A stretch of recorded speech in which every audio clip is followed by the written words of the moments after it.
నమస్తే welcome to our channel 4 సార్లు ముఖ్యమంత్రిగా ఉన్నటువంటి మీరు అసలు ప్రభుత్వ విద్యార్థులకు ప్రభుత్వ పాఠశాలలకు ఏమైనా చేశారా అంటూ విద్యాశాఖ పైన మాజీ మంత్రి రోజా పెట్టినటువంటి ట్వీట్ ని ఏ విధంగా చూడాలి సో నాడు నేడుతో జగన్మోహన్ రెడ్డి తెచ్చినటువంటి సంస్కరణల వల్లే ఇప్పుడు 10 ఫలితాల్లో ప్రభంజనం కొనసాగిందంటూ ఆమె చేసినటువంటి ట్వీట్ వాస్తవమైన ఇటువంటి అంశాలన్నీ కూడా చర్చించడానికి మనతో పాటుగా ఉన్నారు టీడీపీ రాష్ట్ర అధికార ప్రతినిధి సూర్యదేవర లత గారు.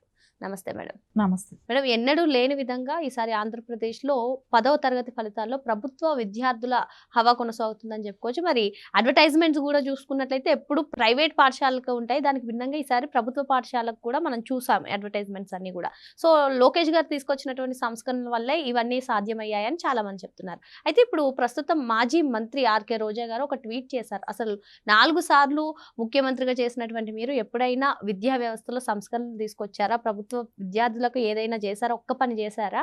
మా జగనన్న ఏదైతే నాడు నేడు అని తీసుకొచ్చారో దానివల్లే ఇప్పుడు ఈ ఫలితాలు అంటూ ఆమె చేసినటువంటి ట్వీట్ని ఎలా చూడాలంటారు? అంటే ఆవిడకి అవగాహన అనేది ఉందో లేదో తెలియట్లేదు కానీ, ఎందుకంటే సినిమా ఫీల్డ్లో ఉంటుంది అప్పుడు బాబు గారు సీఎంగా ఉన్నప్పుడు స్టార్టింగ్లో.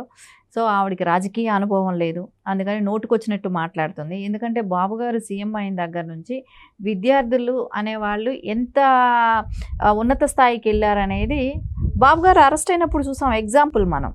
ఎందుకంటే వాళ్ళు ఉన్నత స్థాయిలో మంచి ఉద్యోగాలలో ఉన్నాము, ఈరోజు మేము ఇంత బాగా సెటిల్ అయ్యామంటే అది బాబు గారి దయ అని చెప్పి వాళ్ళందరూ మాట్లాడటం మనం చూసాం.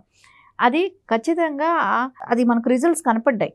ఎందుకంటే బాబు గారు అంటే చదువుకోవటానికి ప్రోత్సహించడానికి సైకిల్స్ కానివ్వండి, బీసీ విద్యార్థులకు బుక్స్ పంచడం దగ్గర నుంచి కానివ్వండి, మధ్యాహ్నం భోజనాలు పెట్టడం దగ్గర నుంచి కానివ్వండి, ఇంకోటి అంగన్వాడీలో పిల్లల్ని అట్రాక్ట్ చేసి ఇంటికి తెప్పించుకోవాలంటే భోజనాల వసతి కల్పించాలని, రోజు పౌష్టికాహారం ఉండాలని గుడ్లు పంచడం కానివ్వండి, పాలు ఇవ్వటం కానివ్వండి అంగన్వాడీలో, ఇంకా గురుకుల పాఠశాలలు కానివ్వండి, హాస్టల్స్ కానివ్వండి, ఇవన్నీ కూడా పెట్టి ప్రతి విద్యార్థి కూడా చదువు అనేది ఉండాలి, కంపల్సరీ చదువుకోవాలి, చదువుకున్న రోజున వాళ్ళ కాళ్ళ మీద వాళ్ళు నిలబడుతుందని బాబు గారు ఫ్రమ్ ద బిగినింగ్ నుంచి కూడా ఆయన చదువుకు అంత ఇంపార్టెంట్ ఇచ్చారు. కానీ అది ఆ మినిస్ట్రీగా ఏదైతే లోకేష్ గారు తీసుకున్నారో దాన్ని ఫుల్ఫిల్ చేశారు.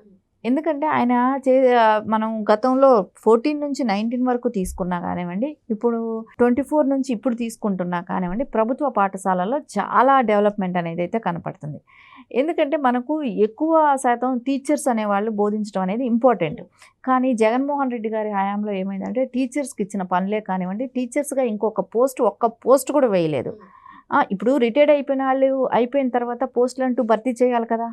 సో భర్తీ చేయకపోగా, అది కూడా కాకుండా వాళ్ళని ఎలా వాడారంటే బాత్రూములు కడిగించుతూ కానీ ఫొటోస్ తీసి పెట్టించటం, ఇంకోటి టీచర్స్ని వైన్ షాపుల దగ్గర కరోనా టైంలో నిలబెట్టి వాళ్ళని అంటే తాగుబోతుల్ని క్రమశిక్షణలో పెట్టాలా టీచర్స్, అలాంటి పనులు చేయించడం, ఇవన్నీ చేశారు. కానీ ఎక్కడా కూడా వాళ్ళు చదువుకున్న చదువుకే కానివ్వండి, స్టూడెంట్స్ని ఎంతవరకు వాళ్ళు పర్సంటేజ్ తీసుకురాగలుగుతున్నారనే కానివ్వండి, ఇలాంటివి ఒక పోస్ట్ వేయటం కానివ్వండి, అంటే ఒక టీచర్ ఉద్యోగం ఇప్పించలేని పరిస్థితిలో కానివ్వండి, ఇవన్నీ మనం మెగా డిఎస్ ఎక్కడ వేసాడు ఒక్కసారి కూడా లేదు.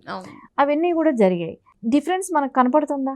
నువ్వు సీఎంగా ఉన్నప్పుడు, జగన్మోహన్ రెడ్డి గారు సీఎంగా ఉన్నప్పుడు చిక్కీ ప్యాకెట్ల పైన కూడా ఆయన ఫోటో ఉండాలి, ఆ కవర్ పైన కూడా మొత్తం ప్రభుత్వ పాఠశాల బిల్డింగ్లకు కూడా వైసీపీ కలర్స్ ఉండాలి. అది ఎంత పైశాచిక ఆనందం పొందటమే కాకపోతే ఇంక వేరే ఏంటి? ఒక ఎడ్యుకేషన్ పరంగా అని తీసుకున్నప్పుడు, ఒక పిల్లల విషయంలో తీసుకుంటే వాళ్ళకి ఓటు హక్కు కూడా ఉండదు. అలాంటి పిల్లల దగ్గర నీ రంగులు ఎందుకు? పార్టీ రంగులు పెట్టడం అనేది కరెక్ట్ పద్ధతి కాదు కదా. వాళ్ళ ఇచ్చే ఈయన సొంత ఇంట్లో నుంచి ఏమైనా తీసుకెళ్ళి ఇచ్చే బ్యాగుల వాటిపైన ఆయన ఫోటోలు ఉండటం కానివ్వండి, ఇవన్నీ ప్రతి వస్తువు పైన కూడా జగన్మోహన్ రెడ్డి గారి ఫోటో ఉండాలి అని. ఈ రోజున నారా చంద్రబాబు నాయుడు గారు చేసింది చూస్తే, ఒక సీఎంగా ఆయన నా ఫోటో ఉండాలని ఎక్కడ అనుకోలేదు. ఒక ఎడ్యుకేషనల్ మినిస్టర్గా ఉన్నాను నేను, నా ఫోటో ఉండాలని అనుకోలేదు. లోకేష్ గారు ఏదైతే ప్రభుత్వంలో చదువుకున్న వాళ్ళు కష్టపడి చదివారు, వాళ్ళు మంచి ర్యాంక్ సాధించినప్పుడు ఖచ్చితంగా వాళ్ళ ఫోటోలు పేపర్లో పడాలి అనుకుంటారు. ఇప్పుడు మనం చూస్తే బయట నారాయణ, చైతన్య వీటిలో చదువుకునే పిల్లలవి వాళ్ళవి ఫొటోస్ వస్తాయి. కానీ వాళ్ళు డబ్బులు కట్టి చదువుకున్న వాళ్ళు, అంటే ఫీజులు పే చేస్తేనే వాళ్ళు చదివిస్తారు. అట్లా ఫీజులు కట్టినా ఇక్కడ ఉచితంగా చదువుకోవటం కానివ్వండి, వాళ్ళకన్నా మించిన ర్యాంకులు రావటం కానివ్వండి, దీనికి అంతటికీ ప్రోత్సాహం అనేది కంపల్సరీ. మనకి ఎవరైతే మినిస్టర్గా ఉన్నారో వాళ్ళ ప్రోత్సాహం అనేది కంపల్సరీ ఉండాలి. అదే ఇది అంత ర్యాంకులు ఎందుకు వైసీపీ గవర్నమెంట్లో రాలేదనేది వాళ్ళు క్వశ్చన్ చేసుకోవాలి. అది కాకుండా ఈ రోజున వచ్చిన పిల్లలు విద్యార్థులు మంచి ర్యాంకులో వచ్చారు, మంచిగా పాస్ అయ్యారు అనేది ఒక సంతోషం లేకపోగా, అంటే వీళ్ళకి అంత రావాల్సిన అవసరం ఏంటి, వీళ్ళంత చదవాల్సిన అవసరం ఏంటి అని ఆ దృష్టితోనే రోజా నోటుకొచ్చినట్టు మాట్లాడటం జరుగుతుంది. మరి నాడు నేడుతోటి ఎన్నో సంస్కరణలు తీసుకొచ్చారు విద్యా వ్యవస్థలో అంటున్నారు మేడం, దాన్ని ఎలా చూడాలంటే? నాడు నేడులో చేసింది ఏంటంటే వాళ్ళు అన్ని సంస్థల్ని ఎలా భ్రష్టు పట్టించారో అదేలాగా విద్యా వ్యవస్థను కూడా భ్రష్టు పట్టించారు. అంతకుమించి వాళ్ళు ఏం చేసింది లేదు. ఎందుకంటే స్కాములు అని ఎందుకంటున్నానంటే వాళ్ళు ట్యాబులు పంచారు, ఆ ట్యాబుల్లోనూ స్కామ్లే. గుడ్లు చెడిపోయిన గుడ్లు ఇచ్చారు, మిల్క్ పాడైపోయిన ఎక్స్పైర్ డేట్ అయిపోయినట్టు ఇచ్చారు, పాలంతా కూడా నాసిరకం భోజనం పెట్టారు. ఇవన్నీ స్కాములు కదా. సో వాళ్ళకి సకాలంలో బుక్స్ ఇచ్చేవాళ్ళు కాదు. అసలు ఫీజు రియంబర్స్మెంట్ ఎక్కడ చేశారు, బకాయిలు అసలు అన్నీ ఆగిపోయి ఉన్నాయి కదా. సో ఇవన్నీ కూడా మనం చూస్తే ఖచ్చితంగా ఈ రోజున ఎవరైనా నాడు నేడికి కానీ ఈ రోజున ఉన్న ప్రభుత్వం కూటమి ప్రభుత్వంలో కానీ చూస్తే చాలా డిఫరెన్స్ ఉంది. సో విద్యార్థులు వాళ్ళ భవిష్యత్తు వాళ్ళ కళ్ళ ముందే కనపడుతుంది, ఎందుకంటే అది ర్యాంకుల రూపంలో కనపడుతూనే ఉంది.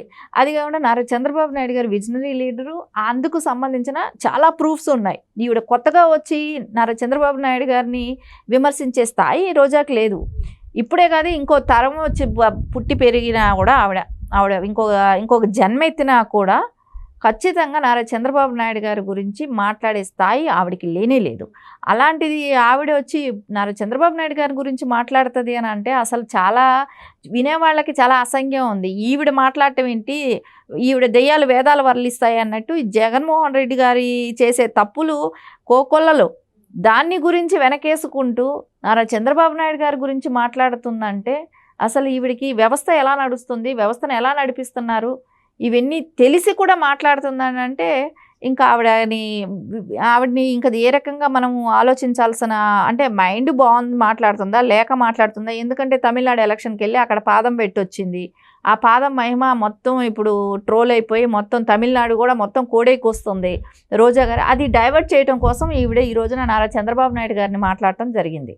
అంతకు మించి ఆవిడ ఏదో ఒక ఎవరిని గురించైనా విద్యార్థుల గురించి ఏదైనా ఫేవర్ తీసుకొని మాట్లాడుతుందంటే విద్యార్థులు బాగా ఉన్నారు, మంచి భవిష్యత్తు కనపడుతుంది, వాళ్ళకి మంచి ర్యాంకులు వచ్చాయి. ఈ రోజున ప్రైవేటు పాఠశాలలో ధీటుగా పనిజరుగుతుంది గవర్నమెంట్ పాఠశాలలో.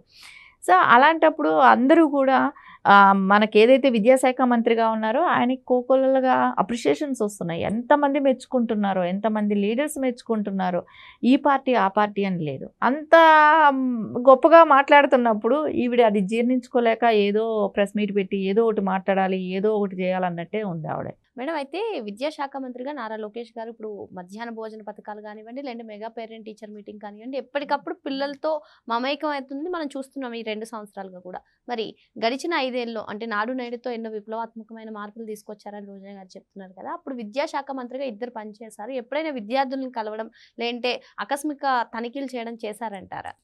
బొత్స సత్యనారాయణ గారు ఏ రోజైనా ఆయన క్యాబిన్ దాటి బయట వచ్చి ఎక్కడైనా ప్రజల్లో వెళ్ళింది కనపడిందా? ఆయన ఇప్పటి వరకు కూడా మినిస్టర్గా గతంలో చూసుకున్నా కూడా ఎక్కడ తనిఖీలకు వెళ్ళింది లేదు, ఎక్కడ వెళ్ళి పనిచేసింది లేదు. ఆయన దాని నుంచి బయట రారు. ఇంకా ముందున్న మినిస్టర్ ఎవరో కూడా జనాలకి పేరు కూడా తెలియని వ్యక్తి, అతన్ని పెట్టారు. అసలు ఎక్కడ అంటే పని చేయని వాళ్ళకి అధికారాలు ఇచ్చినాం కాబట్టి 5 సంవత్సరాలు అక్కడ ఎక్కడా కూడా పని జరగలేదు. ఎందుకంటే మనం చూస్తే లోకేష్ గారు పిల్లలతో కలిసి వెళ్ళి భోంచేయడం, ఎందుకంటే ఇప్పుడు ఒక మినిస్టర్ వచ్చి భోంచేస్తున్నాడు అన్నప్పుడు ఫుడ్ అనే విషయంలో ఖచ్చితంగా నాణ్యమైన ఫుడ్ పెట్టాలి అనేది ఒక ఇది ఉంటుంది.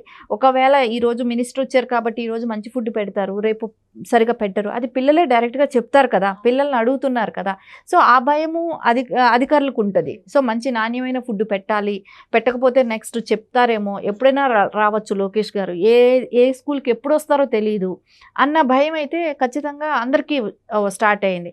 సో వాళ్ళకి నాణ్యమైన ఫుడ్డే కానివ్వండి, వాళ్ళ ఎడ్యుకేషన్ పరంగా వాళ్ళకి కావాల్సిన ఫెసిలిటీస్ కూర్చడం కానివ్వండి, అవన్నీ ప్రతిసారి ఎక్కడికి ఎప్పుడు వెళ్తున్నారో లేదు తనిఖీలకి, ఆ రకంగా ఆయన వెళ్ళటం, ఎవరికి అక్కడ లోకల్ ఎమ్మెల్యేకి కూడా చెప్పకుండా వెళ్తున్నారు.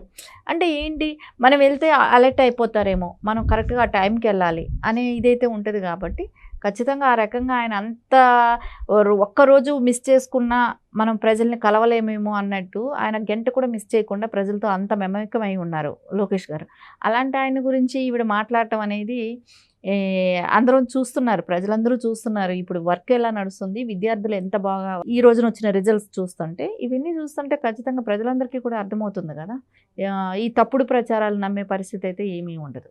మరో అంశంతో మళ్ళీ కలుద్దాం. Thank you madam. నమస్తే.